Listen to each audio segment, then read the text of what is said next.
This is TWiT. Samsung announced its upcoming Unpacked 2020 event just a couple of days ago. As most events in 2020 are turning out to be, it will indeed be a virtual event. They're going to be streaming it Wednesday, August 5th at 7 a.m. Pacific, 10 a.m. Eastern. Samsung has a whole bunch of anticipated products, or at least that I've heard of. We know one product for sure that we're going to hear of, and others that we might.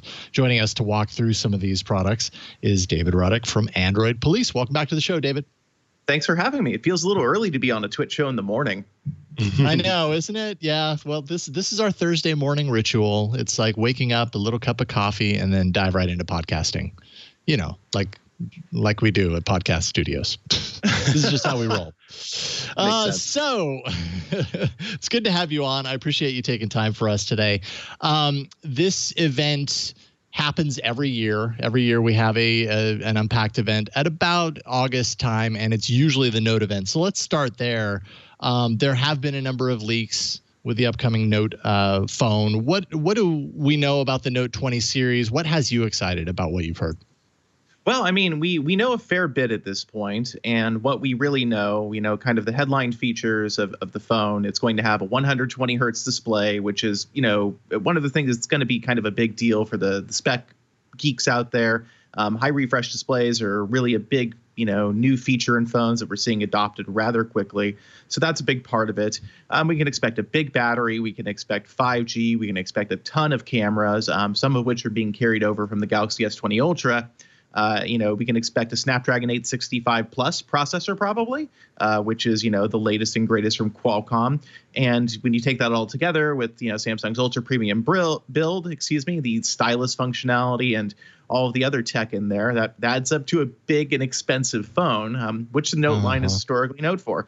And there will be a smaller one, too, as we expect to happen last year with the Note 10 and Note 10 Plus, though this year we think it's going to be the Note 20 and Note 20 Ultra.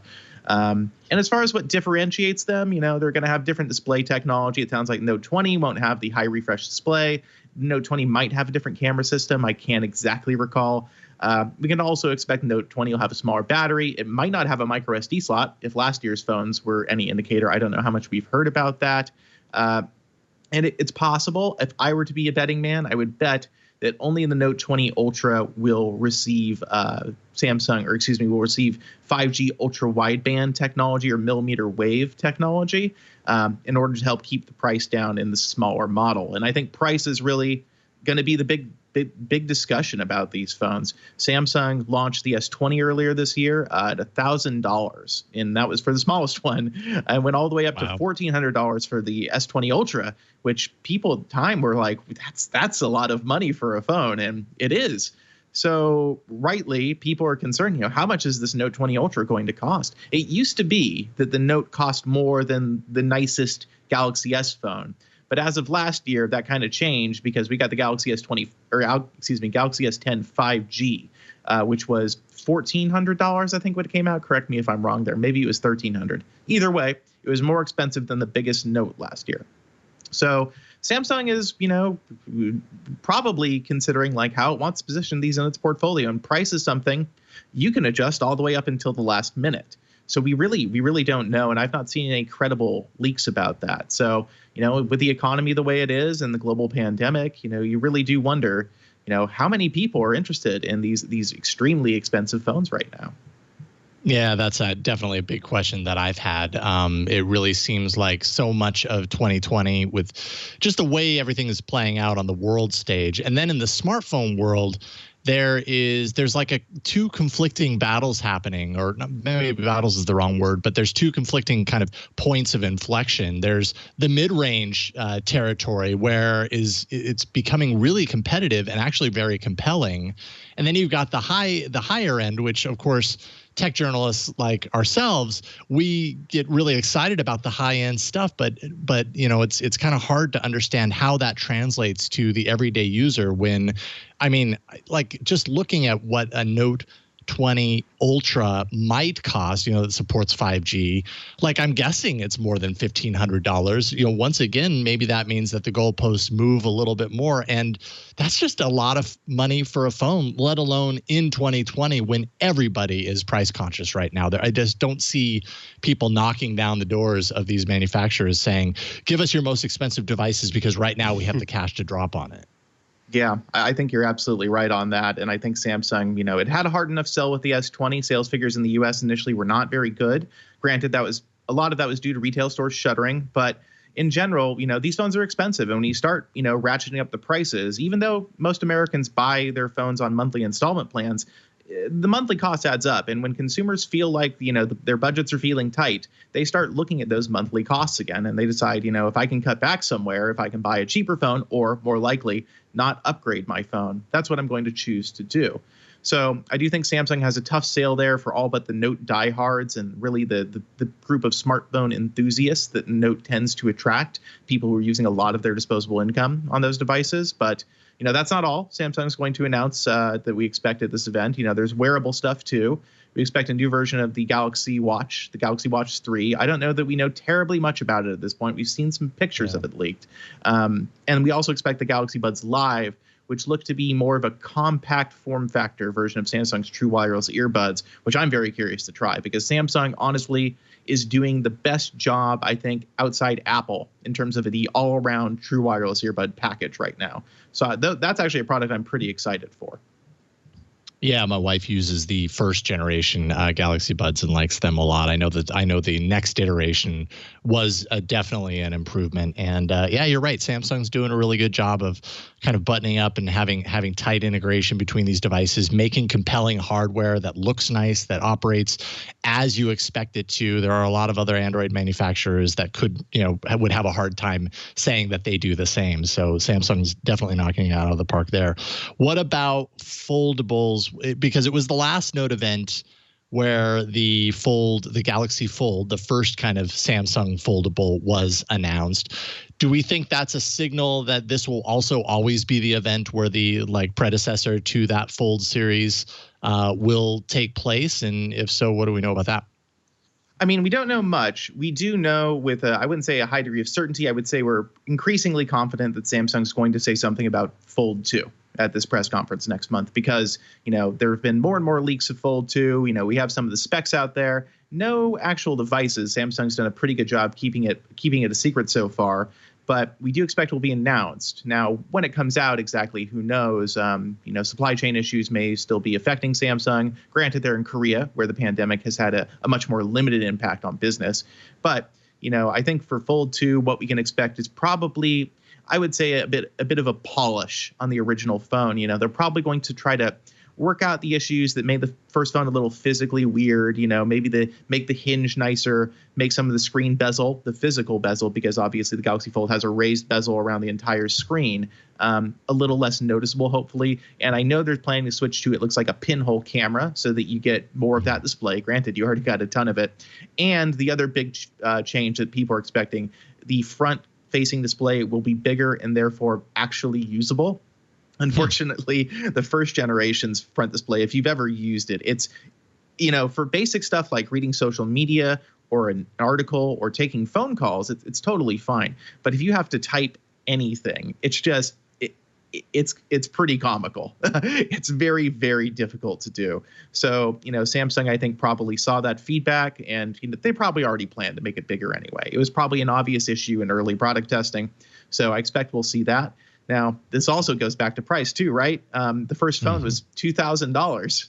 So, I think economies of scale might bring that down a little bit. But if Samsung's, adding these technological enhancements to the phone, like a bigger front display, maybe make it feel a little nicer, increase the quality of the hinge, it's entirely possible this phone is just as expensive as the first one and possibly more expensive. We just don't know.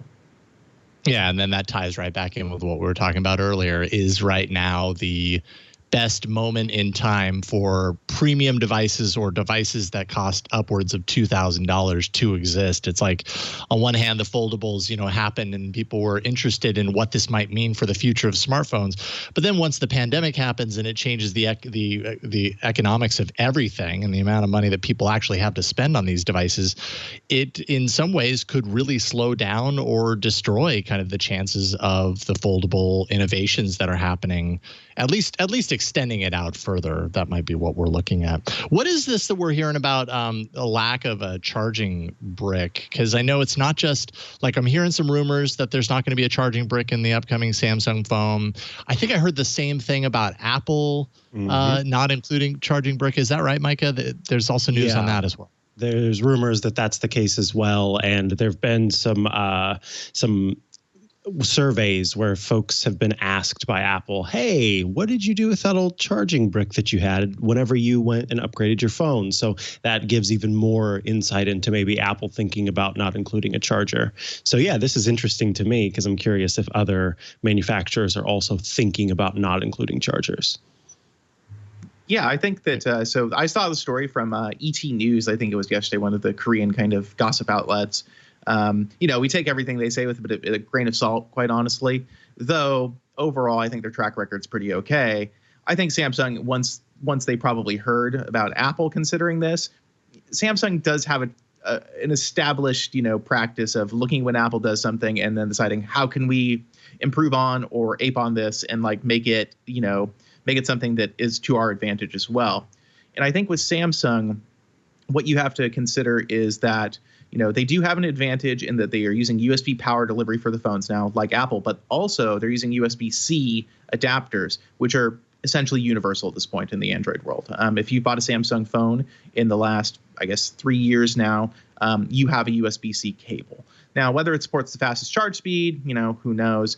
But generally speaking, Samsung has already made it clear that for the ultra-fast chargers, it wants to make you pay more money. And honestly, it's hard for us, as tech people to speak about this because, of course, I have a million chargers. I literally have to give them to Goodwill every year because they start taking up too much space. But, for your average person, there is definitely an expectation when you open the box that the charger included in there is the one that's best for your phone. You get a new cable because we know people destroy their cables. If you don't have any mechanical sympathy, it's really easy to destroy a USB cable over the course of 6 months. We've all seen it happen. They keep using them. And oh boy, it's a nightmare. Yeah, exactly. And you look at it and you're like, oh my, how could you just please let this poor, USB cable out of its misery.